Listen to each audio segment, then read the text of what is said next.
Hello, Craig here. My mission is creating better conversation to spread understanding and compassion. These episodes are my thoughts on conversation. If you click through to the notes for these episodes, you'll find the full text and additional quotes and links which inspired my thinking. This episode is titled, Being a Listener.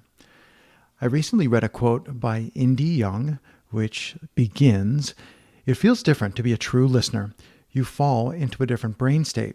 Calmer, because you have no stray thoughts blooming in your head, but intensely alert to what the other person is saying."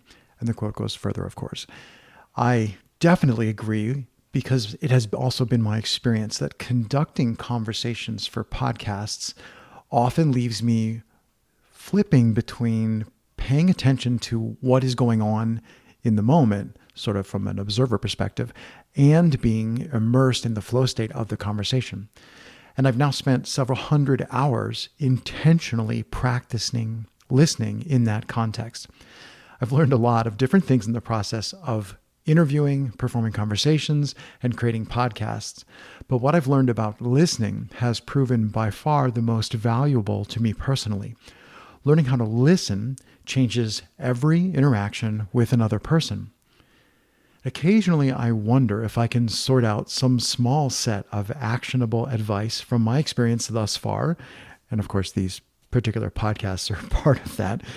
I haven't yet been able to sort out a distinct set of small actionable bits of advice. And I think it's because the act of being able to objectively review your interactions is necessary. It's one thing to have a conversation, but when it's recorded and you can return later to review what you said and what you thought you heard, that turns out to be mind-altering. So those are some of my thoughts on conversation. What are yours?